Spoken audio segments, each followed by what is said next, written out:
Raoult's law. Now the solution which are following Raoult's law are ideal solution, and the solution which don't follow Raoult's law are non-ideal solution. Now let us try to understand more about these ideal and non-ideal solution by constructing vapor pressure curve. Vapour pressure curve मतलब हम vapour pressure and mole fraction का graph बनाएंगे और उसके help से हम non ideal and ideal solution के बारे में ज़्यादा समझने की कोशिश करेंगे. नाउ वेपर प्रेशर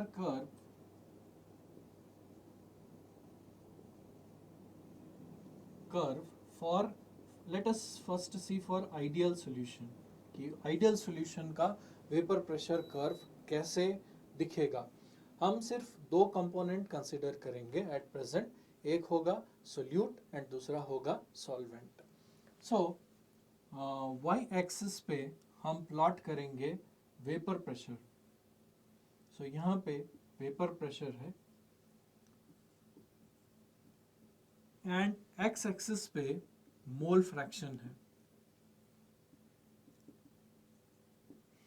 नाउ इस एंड पे हमारे पास x1 इज 1 मतलब सॉल्वेंट का मोल फ्रैक्शन 1 है.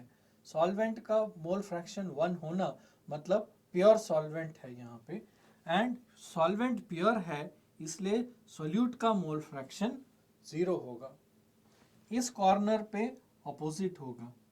यहाँ पे सोल्यूट का मोल फ्रैक्शन 1 है तो सोल्यूट का मोल फ्रैक्शन 1 होना मतलब हम प्योर सोल्यूट की बात कर रहे हैं.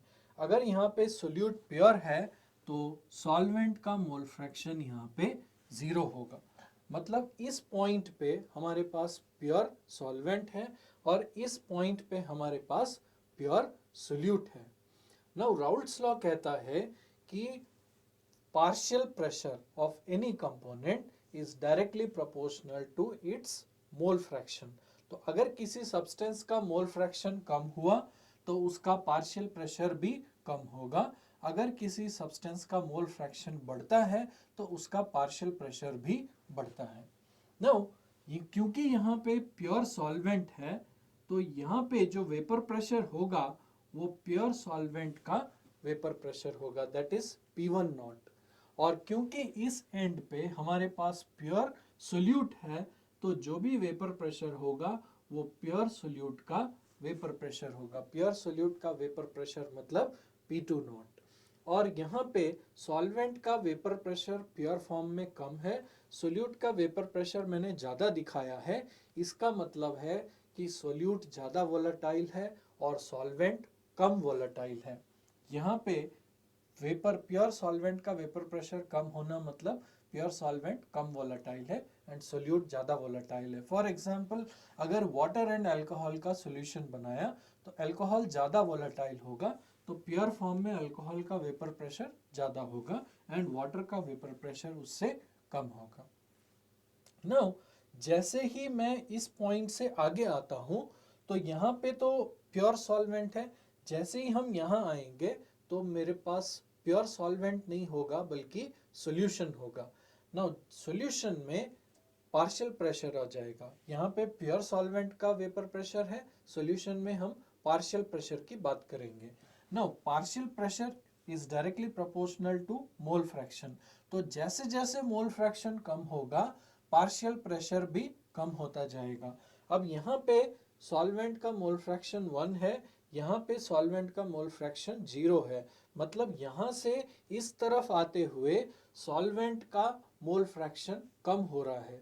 तो क्योंकि सॉल्वेंट का मोल फ्रैक्शन कम हो रहा है तो सॉल्वेंट का पार्शियल प्रेशर भी कम होगा. तो अगर मैं P1 की बात करूं, P1 means partial pressure of solvent, तो इधर आते हुए सॉल्वेंट का मोल फ्रैक्शन कम हो रहा है और मोल फ्रैक्शन कम हो रहा है तो उसका पार्शियल प्रेशर भी कम होगा. तो this is the curve which show you the change in partial pressure of solvent. तो जैसे हम यहाँ से इस तरफ आए तो सॉल्वेंट का मोल फ्रैक्शन कम हुआ, और क्योंकि राउल्ट्स लॉ कहता है कि mole partial pressure is proportional to mole fraction, तो मोल फ्रैक्शन कम हुआ तो पार्शियल प्रेशर भी कम हुआ। यहाँ पे मोल फ्रैक्शन 0 हो गया तो पार्शियल प्रेशर भी 0 हो गया। उसी तरह से यहाँ पे मेरे पास प्योर सोल्यूट है, तो जब हम इस तरफ आएंगे तो सोल्यूट का मोल फ्रैक्शन कम होगा, क्योंकि यहाँ पे मोल फ्रैक्शन 1 है, यहाँ पे सोल्यूट का मोल फ्रैक्शन 0 है। तो यहाँ आते हुए सोल्यूट का मोल फ्रैक्शन कम हो रहा है, और यहाँ पहुँचते ही सोल्यूट का मोल फ्रैक्शन 0 हो जाता है। ठीक है, तो जब सोल्यूट का मोल फ्रैक्शन कम हो रहा है तो सोल्यूट का पार्शियल प्रेशर भी यहाँ आते हुए कम कम होता जाएगा, और यहाँ पे सोल्यूट का मोल फ्रैक्शन 0 हो गया तो सोल्यूट का partial pressure is P2, 2 for solute and P for partial pressure. तो this is the vapour pressure curve for partial pressure of solute, and this is the curve for partial pressure of solvent. Now, if I want to write the total pressure P, the P will be P1 plus P2. P is the total pressure of solution. The total pressure of solution will be partial pressure of solvent plus partial pressure of solute. अब उसको किस curve से represent करेंगे? ये वाला जो curve इन दोनों को ज्वाइन करके बनेगा. Now this is the vapor pressure curve for solution. Okay, it will be a straight line. So this is the total pressure ka curve, and total pressure is P1 plus P2. So this curve is for P1, that is partial pressure of solvent.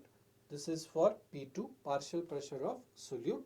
With decrease in mole fraction, the partial pressure is decreasing. Solute का mole fraction इस तरफ को decrease हो रहा है, तो solute का partial pressure इस तरफ को डिक्रीज हो रहा है. And this is total pressure of solution, vapour pressure of solution, that is solute का mole partial pressure plus solvent का partial pressure. So this is the vapour pressure curve for ideal solution. Now ideal solution क्या होता है? Suppose 1 is your solvent and 2 is your solute. तो इसमें 1-1 का interaction, 2-2 का interaction and 1-2 का interaction. Interaction between solvent and solvent, interaction between solute and solute, and interaction between solvent and solvent, ये तीनों इक्वल होते हैं जब, तो तब हम कहते हैं solution is a ideal solution. Ideal solution में क्या होता है? Solvent solvent interaction, solute solute interaction and solvent solute interaction एक जैसे होते हैं, डिफरेंट नहीं होते हैं. That solution is called ideal solution.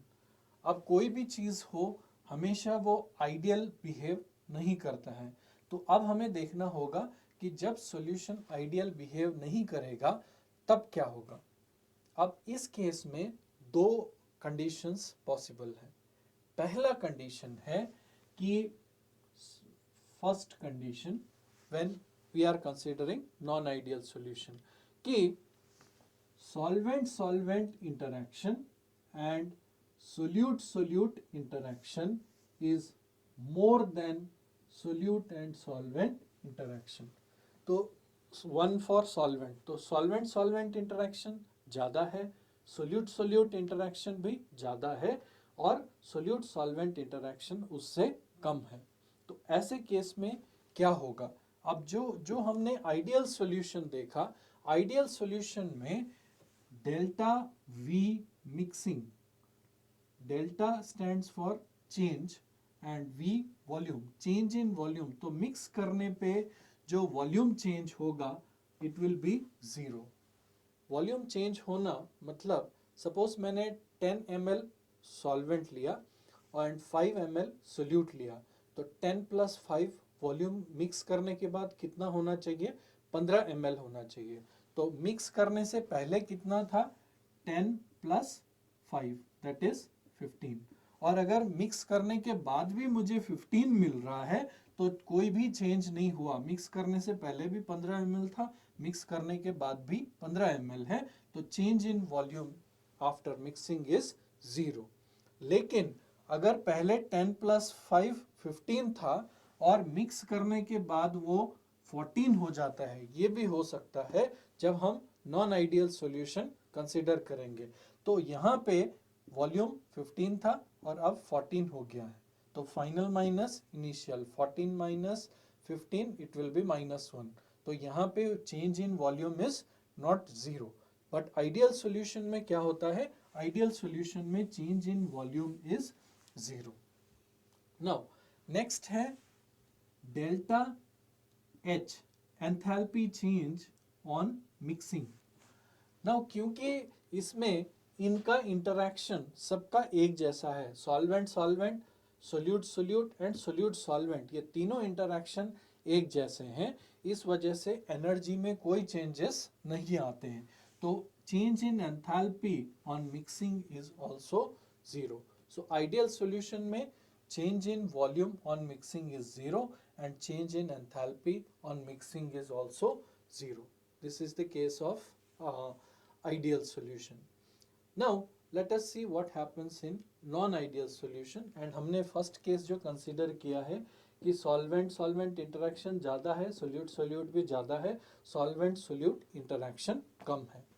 Now जब ऐसा केस होता है तो सोल्यूट एंड सॉल्वेंट मॉलिक्यूल आपस में बहुत अच्छी फ्रेंडशिप नहीं रखते हैं, और जब अच्छी फ्रेंडशिप नहीं रखेंगे तो वो बहुत नज़दीक नहीं आएंगे, थोड़ा दूर ही रहेंगे। नाउ जब मॉलिक्यूल दूर रहेंगे तो क्या होगा, वॉल्यूम बढ़ जाएगा। तो मतलब पहले 10 + 5 15 था, मिक्स करने के बाद वो 15 नहीं होगा, वो 16 हो जाएगा। 16 क्यों हो जाएगा, क्योंकि मॉलिक्यूल नज़दीक आना पसंद नहीं करेंगे, क्योंकि उनका इंटरैक्शन अच्छा नहीं है, इसलिए वॉल्यूम क्या हो जाता है, बढ़ जाता है। तो इस तरह का जब कंडीशन है तो उससे जो चेंजेस आते हैं वो देखते हैं कि क्या होता है। ठीक है, तो उसमें क्या होगा, delta we mixing it will not be 0।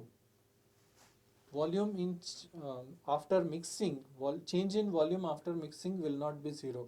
अब क्यों 0 नहीं हो रहा है, क्योंकि ये दोनों अच्छे दोस्त हैं, ये दोनों भी अच्छे दोस्त हैं, लेकिन सोल्यूट सॉल्वेंट अच्छे दोस्त नहीं हैं, तो वो ज़्यादा नज़दीक नहीं आएंगे, दूर रहेंगे।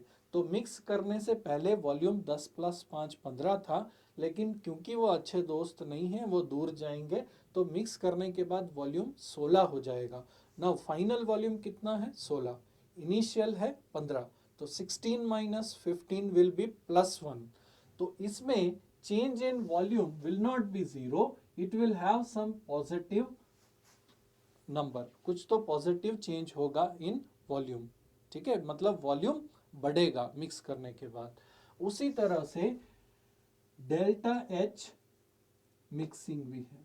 Delta H mixing means change in enthalpy on mixing is also not 0। अब क्यों ये 0 नहीं है वो देख लेते हैं, कि अगर दो फ्रेंड हैं, ये दोनों भी अच्छे फ्रेंड हैं, लेकिन ये दोनों अच्छे फ्रेंड नहीं हैं, तो जब तुम अपने फ्रेंड सर्कल से बाहर जाते हो तो तुम कंफर्टेबल नहीं होगे। कंफर्टेबल नहीं होगे मतलब तुम्हारी एनर्जी ज़्यादा, जब भी कोई कंफर्टेबल होगा मतलब एनर्जी कम होगी, और जब कोई कंफर्टेबल नहीं होगा मतलब एनर्जी ज़्यादा होगी। तो यहाँ आने पे तुम कंफर्टेबल नहीं हो, क्योंकि तुम फ्रेंड के साथ नहीं हैं, तो इसलिए एनर्जी बढ़ जाती है। तो फाइनल की एनर्जी ज़्यादा है, और इनिशियली ये फ्रेंड्स के साथ हैं, तो इनकी एनर्जी कम है। तो ज़्यादा एनर्जी माइनस कम एनर्जी, तो ज़्यादा में से कभी भी कम माइनस करेंगे तो आंसर हमेशा पॉजिटिव होगा। तो change in enthalpy of mixing will also be positive. Positive क्यों होगा, क्योंकि इसकी एनर्जी बढ़ जाएगी सॉल्यूशन बनने पे। क्यों बढ़ेगी, क्योंकि इन दोनों का अच्छा फ्रेंडशिप नहीं है, सोल्यूट एंड सॉल्वेंट का अच्छा फ्रेंडशिप न होने के कारण एनर्जी बढ़ जाएगा। सो डेल्टा वी मिक्सिंग 0 नहीं है, पॉजिटिव होगा, वॉल्यूम मिक्स करने के बाद बढ़ जाएगा। एंड डेल्टा एच मिक्सिंग भी 0 नहीं है, बल्कि एनर्जी भी बढ़ जाएगा। जबकि हमने देखा था आइडियल सॉल्यूशन में delta we mixing volume change कुछ नहीं होना चाहिए, एनर्जी भी चेंज कुछ नहीं होना चाहिए, क्योंकि आइडियली इन सब का आपस में एक जैसा रिलेशनशिप होना चाहिए। अब देखते हैं कि उसका वेपर प्रेशर कर्व इस तरह का तो इस तरह के डेविएशन को हम कहते हैं पॉजिटिव डेविएशन। ये एक आइडियल बिहेवियर से अलग डेविएट होना, मतलब आइडियल बिहेवियर से अलग बिहेव कर रहा है, तो ये आइडियल बिहेवियर से डेविएट हो रहा है। और किस तरह का डेविएशन दिखा रहा है? ये पॉजिटिव डेविएशन। पॉजिटिव डेविएशन इसलिए कहा क्योंकि डेल्टा वी मिक्सिंग का आंसर भी पॉजिटिव आएगा, डेल्टा एच मिक्सिंग का आंसर भी पॉजिटिव आएगा, इसलिए हम इस डेविएशन को कहते हैं पॉजिटिव डेविएशन। अब इसका वेपर प्रेशर कर्व देखते हैं कि कैसा दिखेगा। नाउ अगेन सेम चीज होंगे, वाई एक्सिस पे हमारे पास वेपर प्रेशर होगा एंड एक्स एक्सिस पे हमारे पास मोल फ्रैक्शन होगा। फिर से यहां पे हमारे पास प्योर सॉल्वेंट होगा एंड यहां पे हमारे पास प्योर सोल्यूट होगा, तो सोल्यूट का मोल फ्रैक्शन 1 होगा, सॉल्वेंट का मोल फ्रैक्शन 0 होगा। नाउ हम कंपैरिजन करने के लिए डॉटेड लाइन से आइडियल सॉल्यूशन का वेपर प्रेशर कर्व भी बनाएंगे ताकि हमें कंपैरिजन करने के लिए आसानी हो। नाउ ये डॉटेड लाइन से जो मैं बना रहा हूं ये आइडियल सॉल्यूशन का है, मतलब मेरे सॉल्यूशन को ऐसा बिहेव करना चाहिए था। इसका वेपर प्रेशर कर्व कुछ इस तरह से आना चाहिए था। तो ये P2 है, ये P1 है, partial pressure of solvent, partial pressure of solute, and this is P। P is P1 plus P2, solution का टोटल वेपर प्रेशर। तो होना सॉल्यूशन को इस तरह से बिहेव करना चाहिए था। अब यहाँ पे क्या हो रहा है कि सोल्यूट एंड सॉल्वेंट का इंटरैक्शन अच्छा नहीं है। जब इंटरैक्शन अच्छा नहीं है तो वो एक दूसरे से दूर रहना चाहेंगे। अब जब वो एक दूसरे से दूर रहना चाहेंगे तो वो तुम्हारे पास दो ऑप्शन है, एक तो लिक्विड फॉर्म में रहना और दूसरा है वेपर में कन्वर्ट होके वेपर फेस में रहना। तो अगर हम डिस्टेंस की बात करें तो लिक्विड में मॉलिक्यूल्स नज़दीक होते हैं, वेपर में मॉलिक्यूल्स दूर होते हैं। तो क्योंकि इनका इंटरैक्शन आपस में अच्छा नहीं है तो मॉलिक्यूल लिक्विड फेस में रह के नज़दीक रहना प्रिफर नहीं करेंगे, बल्कि मॉलिक्यूल क्या करेंगे, वेपर फेस में जाके दूर रहना प्रिफर करेंगे। अब देखो मॉलिक्यूल को लिक्विड फेस में नहीं रहना है क्योंकि उनका इंटरैक्शन अच्छा नहीं है, उसके बजाय वो क्या करेंगे, वेपर फेस में जाएंगे और दूर रहेंगे। तो इस वजह से वेपर फेस में ज़्यादा मॉलिक्यूल चले जाएंगे क्योंकि उन्हें नज़दीक नहीं रहना है, इसलिए मॉलिक्यूल ज़्यादा कौन से फेस में जाएंगे, वेपर फेस में। और जब ज़्यादा मॉलिक्यूल वेपर फेस में जाएंगे तो वेपर प्रेशर बढ़ जाएगा। तो जितना होना चाहिए था वेपर प्रेशर उससे ज़्यादा वेपर प्रेशर मुझे मिलेगा। और ये सब क्यों हो रहा है, क्योंकि इन सोल्यूट एंड सॉल्वेंट का इंटरैक्शन अच्छा नहीं है, इसके कारण वो लिक्विड फेस में नज़दीक नहीं रहना चाहेंगे, दुश्मन की तरह हैं, तो वो वेपर फेस में दूर दूर रहना चाहेंगे। तो मोर number of molecule will pass into vapour face और इसके कारण वेपर फेस वेपर्स ज़्यादा बनेंगे और वेपर प्रेशर क्या हो जाएगा, जितना एक्सपेक्टेड है एक्सपेक्टेशन से ज़्यादा वेपर प्रेशर मिलेगा। नाउ ये जो P1 है ये मेरा सॉल्वेंट का एक्सपेक्टेड पार्शियल वेपर प्रेशर है। अब मैंने कहा है कि वेपर प्रेशर एक्सपेक्टेशन से ऊपर जाएगा, तो जो सॉल्यूशन का एक्चुअल वेपर प्रेशर कर्व होगा वो इसके ऊपर होगा। ठीक है, तो एक्सपेक्टेड है डॉटेड लाइन वाला, लेकिन वो उससे ऊपर, उससे ज़्यादा वेपर प्रेशर मुझे मिलेगा। उसी तरह जो ये सोल्यूट का पार्शियल वेपर प्रेशर का कर्व है तो एक्सपेक्टेड डॉटेड लाइन वाला है, लेकिन क्योंकि एक्सपेक्टेशन से ज़्यादा मिल रहा है यहाँ पे वेपर प्रेशर, तो इसलिए ये भी इसके ऊपर आएगा। नाउ जब सोल्यूट एंड सॉल्वेंट का वेपर प्रेशर एक्सपेक्टेशन से ज़्यादा मिला तो सॉल्यूशन का क्या है, सोल्यूट और सॉल्वेंट का पार्शियल प्रेशर ऐड करेंगे तो सॉल्यूशन का प्रेशर मिलेगा। अब जब ये दोनों ही ज़्यादा आ रहे हैं वैल्यू से तो इसलिए सॉल्यूशन का वेपर प्रेशर भी जितना एक्सपेक्टेड था उससे ज़्यादा आएगा। तो this bold line is for partial vapour pressure of solvent, ये partial vapour pressure of solute actual में, dotted line is the expected and this is total pressure of solution. तो यहाँ पे हम देखेंगे कि हर जगह जितना वेपर प्रेशर मिलना चाहिए था उससे ऊपर मिल रहा है, इस वजह से भी इसको हम पॉजिटिव डेविएशन, हर जगह हमें ज़्यादा वैल्यू मिल रहा है। यहाँ पे भी डेल्टा वी मिक्सिंग पॉजिटिव है, मतलब वॉल्यूम बढ़ जा रहा है। डेल्टा एच मिक्सिंग भी ज़्यादा है, मतलब एनर्जी बढ़ जा रही है, तो that's why delta H mixing का वैल्यू भी पॉजिटिव है।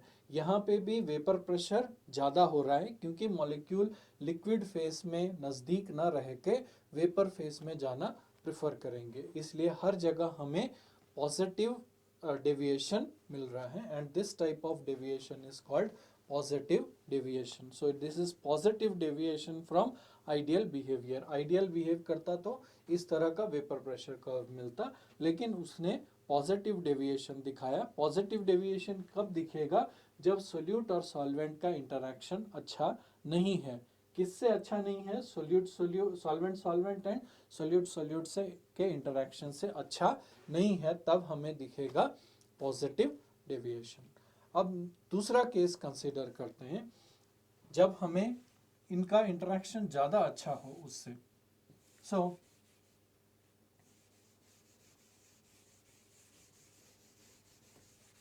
फिर से हम ग्राफ प्लॉट करेंगे, लेकिन अब सेकंड कंडीशन देखते हैं क्या है।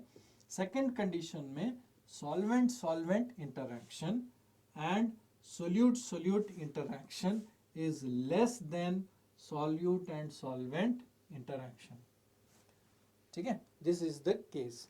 नाउ यहाँ पे सॉल्वेंट इतना अच्छा फ्रेंड नहीं है, सोल्यूट भी ज़्यादा अच्छा फ्रेंड नहीं है, लेकिन सॉल्यूट एंड सॉल्वेंट ज़्यादा अच्छे फ्रेंड हैं।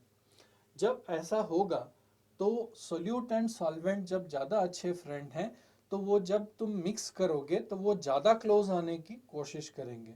ज़्यादा क्लोज आने की कोशिश करेंगे मतलब मिक्स होने से पहले वॉल्यूम कितना था? 15 ml। सपोज तुमने 10 ml सॉल्वेंट लिया, 5 ml सोल्यूट लिया, तो 10 प्लस 5 15 ml। लेकिन वो जब तुमने उसको मिक्स किया तो वो मॉलिक्यूल नज़दीक आना चाहेंगे। क्यों आना चाहेंगे नज़दीक? क्योंकि उनका इंटरेक्शन आपस में बहुत अच्छा है। तो जैसे नॉर्मली ह्यूमन बींग्स होते हैं तो वो फ्रेंड्स रहेंगे, तो जहाँ 3 एडजस्ट हो रहे हैं वहाँ 4 एडजस्ट हो जाएंगे। तो वैसे ही ये मॉलिक्यूल का इंटरेक्शन अच्छा होने के कारण वो कम स्पेस में ज़्यादा मॉलिक्यूल एडजस्ट हो जाएंगे और वॉल्यूम क्या हो जाएगा? कम हो जाएगा। तो पहले वॉल्यूम था 10 प्लस 5 15, लेकिन मिक्स होने के बाद 15 के जगह 14 हो जाएगा। अब फाइनल वॉल्यूम 14 है, इनिशियल वॉल्यूम वाज 15, तो 14 माइनस 15 विल बी -1। तो इसमें चेंज इन वॉल्यूम क्या होगा? Negative. So delta we mixing here will not be 0 and it will be negative, okay? क्योंकि फाइनल वॉल्यूम कम हो रहा है, इनिशियल वॉल्यूम ज़्यादा है। और ऐसा क्यों हो रहा है? क्योंकि सोल्यूट एंड सॉल्वेंट का इंटरेक्शन अच्छा है, वो अच्छे फ्रेंड्स हैं, दे विल कम क्लोजर। दूसरा है delta H mixing. Again non ideal solution है तो ये 0 नहीं होगा। नाउ अब देखो, ये बहुत अच्छे फ्रेंड नहीं है, ये बहुत अच्छे फ्रेंड नहीं है, लेकिन सोल्यूट एंड सॉल्वेंट अच्छे फ्रेंड है। जब तुम अपने अच्छे फ्रेंड्स के बीच में जाएंगे तो तुम ज़्यादा कंफर्टेबल हो जाओगे। तो ज़्यादा कंफर्टेबल होना मतलब एनर्जी कम हो जाएगी। तो फाइनल स्टेज की एनर्जी कम है और इनिशियल स्टेज की एनर्जी ज़्यादा है। तो सपोज इनिशियल की एनर्जी है 150 और फाइनल की कम हो जाती है, दैट इज 130 हो जाती है। तो 130 माइनस 150 करेंगे तो -20। तो फिर से चेंज इन एनर्जी क्या हो जाएगा?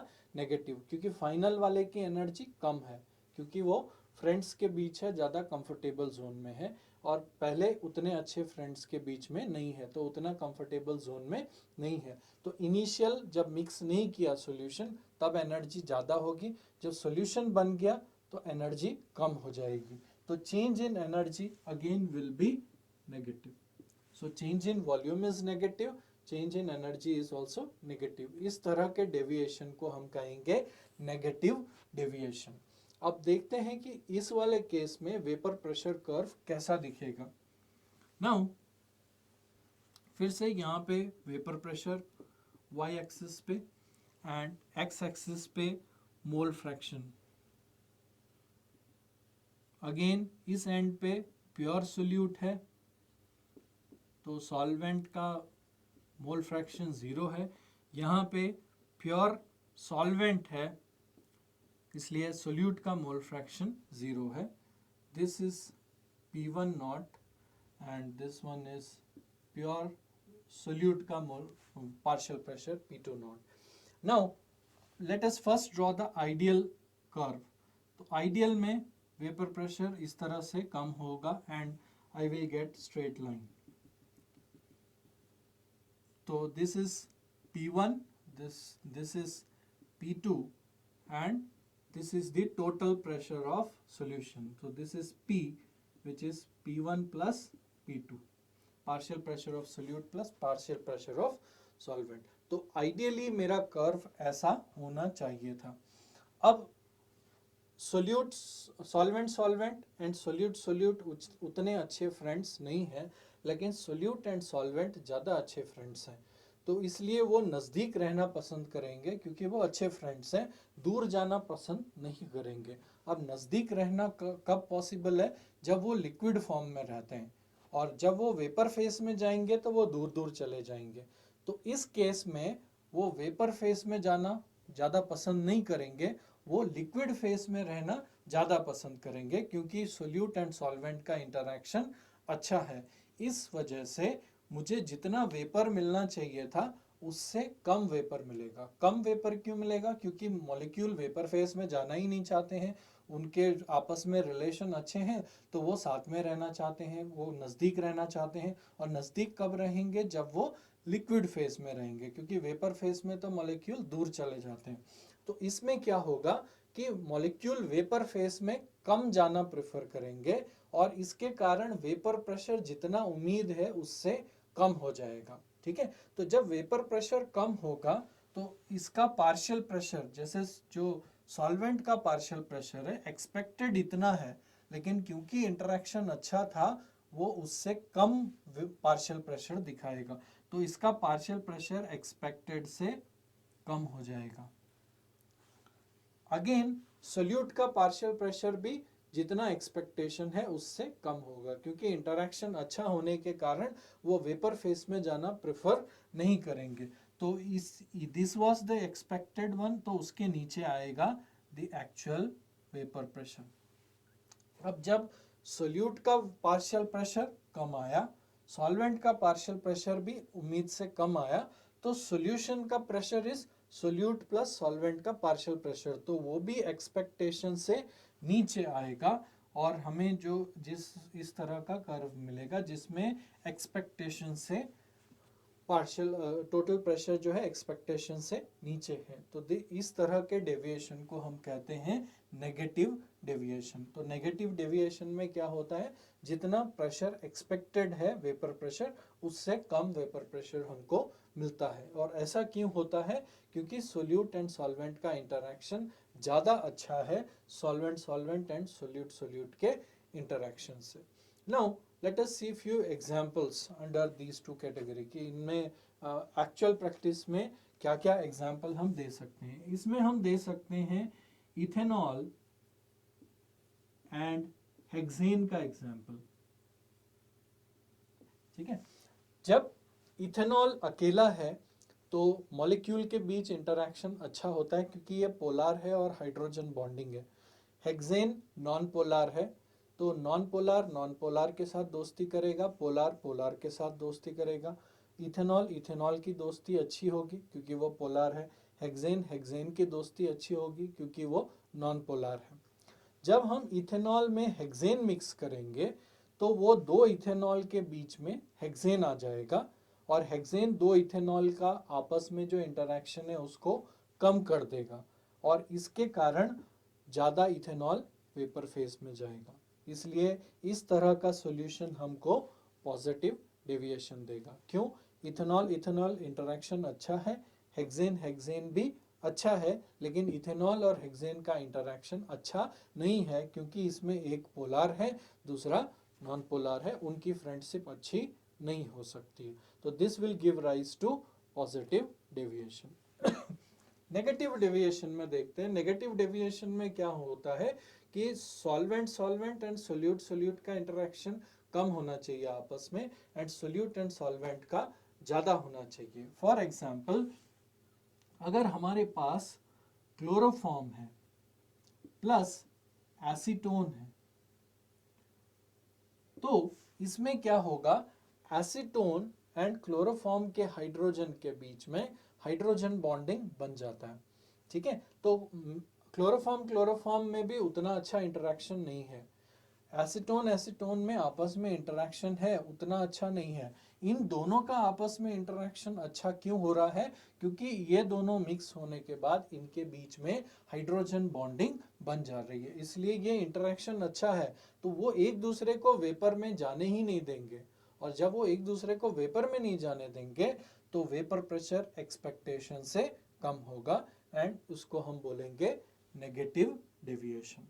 तो ideal solution Raoult's law follow करना चाहिए, उसका वेपर प्रेशर अकॉर्डिंग टू ये डॉटेड लाइंस होना चाहिए, लेकिन उसमें क्या होना चाहिए कि solvent solvent solute solute and solute solvent interaction, तीनों इंटरेक्शन एक जैसे होने चाहिए। पर आइडियली सॉल्यूशन इस तरह से बिहेव नहीं करते हैं, किसी में सोल्यूट सॉल्वेंट इंटरेक्शन कम होता है, वो पॉजिटिव डेविएशन दिखाते हैं, जिसमें सोल्यूट सॉल्वेंट इंटरेक्शन ज़्यादा होता है वो नेगेटिव डेविएशन दिखाते हैं। तो this is some details of ideal and non-ideal solution. Now, next, further regarding solutions, next topic is azeotropes. Now, let us try to understand what are these azeotropes.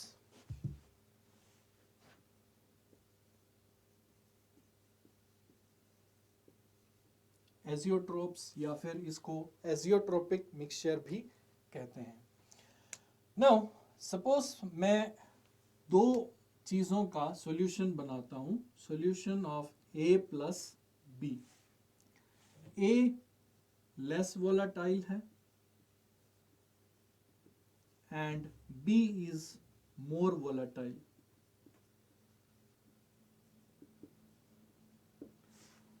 अगर मैं इस सपोज मैंने जो solution बनाया है उसमें ए का परसेंटेज है 70 एंड बी का परसेंटेज है 30, this is the composition of my solution. ठीक है, solution of A and B. अगर मैंने इस सॉल्यूशन का डिस्टिलेशन किया तो डिस्टिलेशन के दौरान जो मुझे वेपर्स मिलेंगे, those vapors will be rich in volatile component। volatile component rich होने का मतलब है कि उन वेपर्स को अगर मैं कंडेंस करूंगा तो जो मुझे नया डिस्टिलेट मिलेगा या जो नया सॉल्यूशन मिलेगा, किसके बाद, इस सॉल्यूशन का डिस्टिलेशन करने के बाद, तो उसमें ए का परसेंटेज कम हो जाएगा एंड बी का परसेंटेज बढ़ जाएगा। फॉर एग्जाम्पल, नया composition will be 60 of A plus 40 of B। मतलब जब मैं इसको डिस्टिल करूंगा तो my solution will become rich in more volatile component. ये हमेशा होता है कि अगर किसी सॉल्यूशन का डिस्टिलेशन करो तो जो नया डिस्टिलेट मिलेगा या जो नया सॉल्यूशन मिलेगा, it will be rich in volatile component. लेकिन कभी कभी सॉल्यूशंस में एक स्टेज आ जाती है कि जहां पे सॉल्यूशन का कंपोजिशन एंड वेपर फेस का कंपोजिशन सेम हो जाता है। सॉल्यूशन और वेपर फेस का कंपोजिशन सेम होना मतलब डिस्टिलेशन करके मैं उसको प्यूरिफाई नहीं कर सकता हूं। तो ऐसे मिक्सचर को हम कहते हैं एजियोट्रोप्स या एजियोट्रोपिक मिक्सचर। तो एजियोट्रोपिक मिक्सचर क्या होता है, नॉर्मली सॉल्यूशन क्या करते हैं कि जब उनको डिस्टिल करो तो they become more and more rich in volatile. जैसे यहाँ पे बी 40 हो गया, 40 के बाद बी 50 होगा, बी 60 होगा, बी 70 होगा, बी 80 होगा, 90 होगा, 99 होगा और बाद में मुझे प्योर बी मिल जाएगा। मतलब मैं मोर वोलेटाइल कंपोनेंट को सेपरेट कर पाऊंगा from less volatile component by distillation. लेकिन जब वो एजियोट्रोपिक मिक्सचर बन जाएगा, एजियोट्रोपिक मिक्सचर बनने के बाद जो सॉल्यूशन का कंपोजिशन होगा वही वेपर का भी कंपोजिशन होगा। सपोज सॉल्यूशन का कंपोजिशन है 80% of A and 20% of B. अगर इसने एजियोट्रोपिक मिक्सचर बना दिया तो वेपर फेस में भी मुझे यही कंपोजिशन मिलेगा और फिर मैं डिस्टिलेशन करके ए और बी को सेपरेट नहीं कर पाऊंगा। तो ऐसा मिक्सचर जिसमें सॉल्यूशन एंड वेपर फेस का कंपोजिशन सेम हो जाता है, ऐसे मिक्सचर को कहते हैं एजियोट्रोपिक मिक्सचर।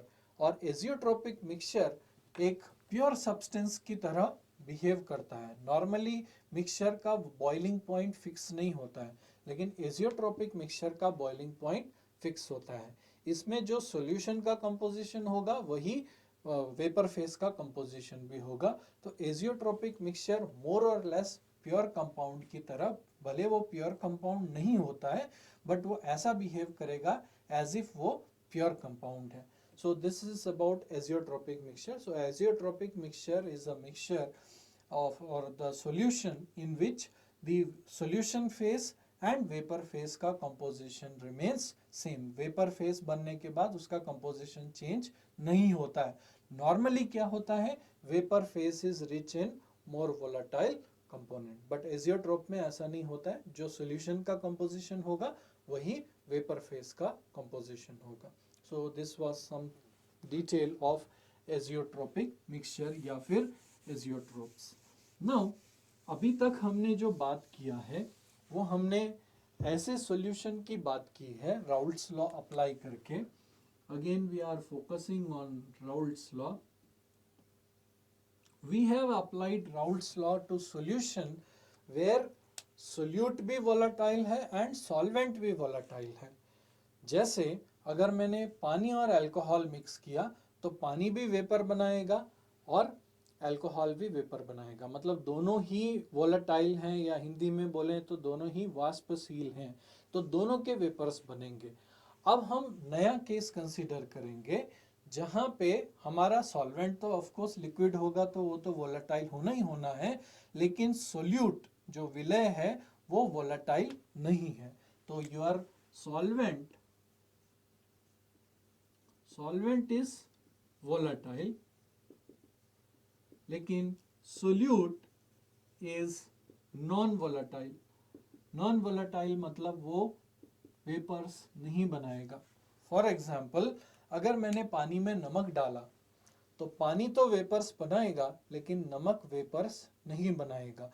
तो नमक is a non volatile solute. जैसे पानी में ग्लूकोज डालो तो पानी तो वेपर्स बनाएगा लेकिन ग्लूकोज वेपर्स नहीं बनाएगा। तो ग्लूकोज किसका एग्जाम्पल है, नॉन वोलेटाइल सोल्यूट। तो अब हमें समझना है कि अगर किसी सॉल्यूशन में एक कंपोनेंट वोलेटाइल है और दूसरा नॉन वोलेटाइल है तो उसमें क्या होगा एंड उसमें राउल्ट्स लॉ कैसे अप्लाई होगा। नाउ दो केस कंसीडर करते हैं।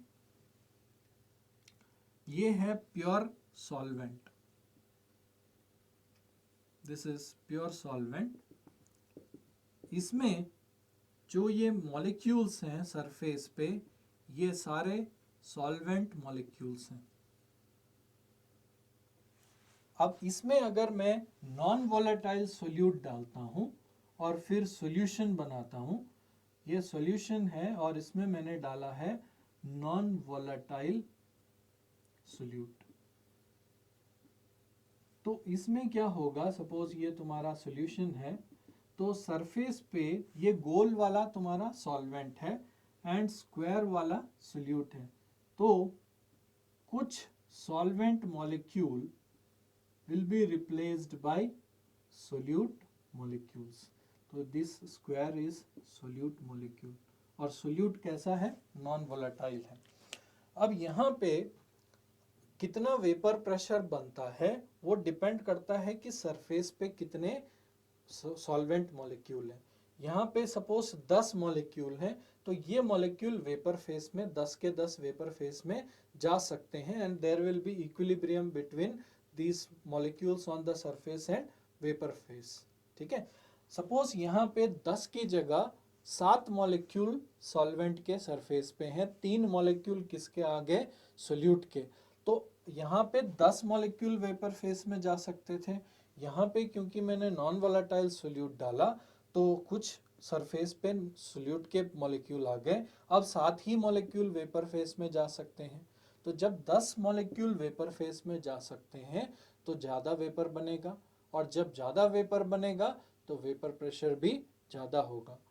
जब कम मॉलिक्यूल वेपर फेस में जा सकते हैं तो वेपर कम बनेगा, और जब वेपर्स कम बनेगा तो वेपर प्रेशर भी कम बनेगा। इसका मतलब अगर मैं किसी सॉल्वेंट में नॉन वोलेटाइल सोल्यूट डालता हूं तो उसके डालने के बाद उसका वेपर प्रेशर कम हो जाएगा।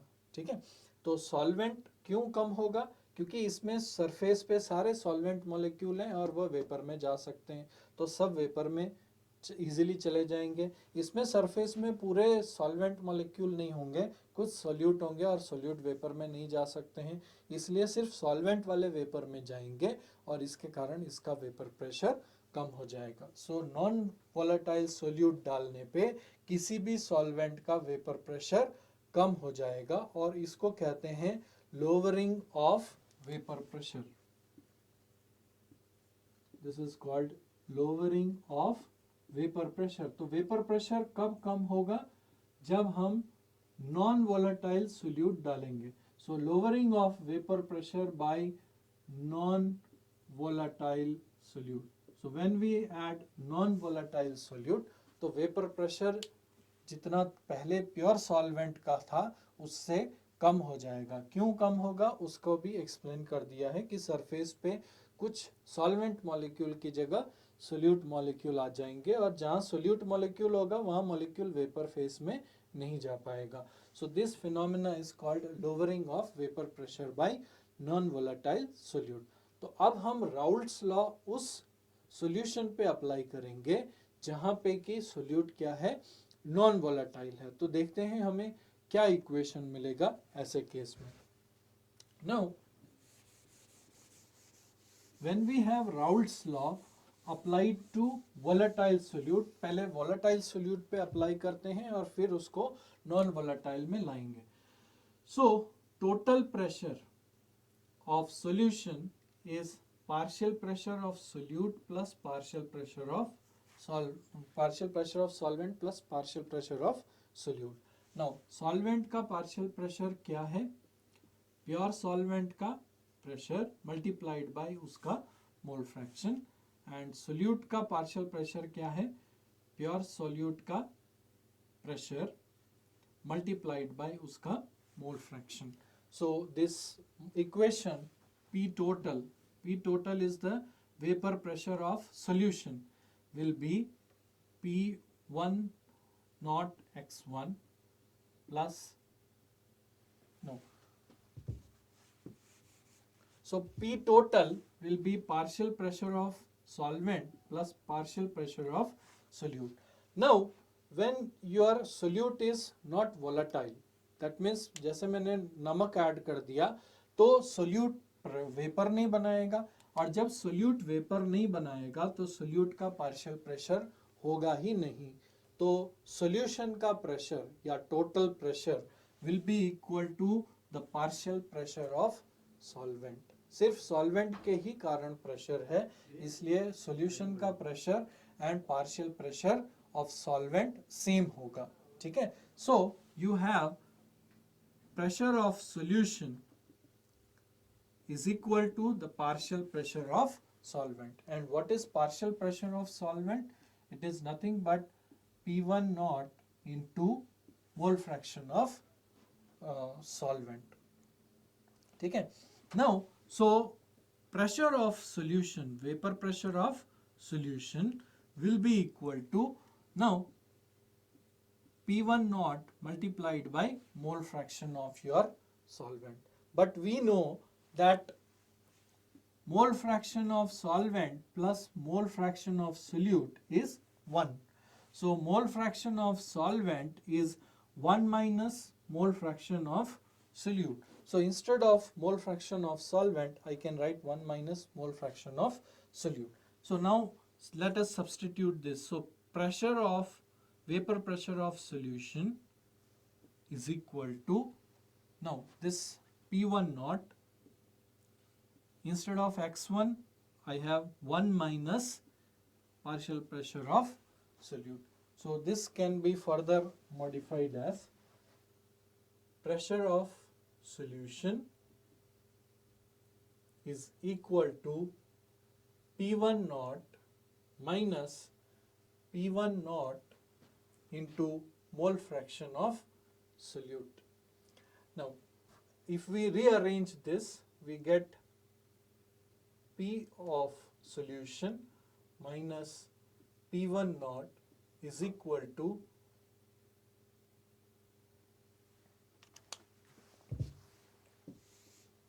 if we modify this, you bring this on this side and P solution on this side, then you will get P1 naught into mole fraction of solute is equal to P1 naught minus P solution.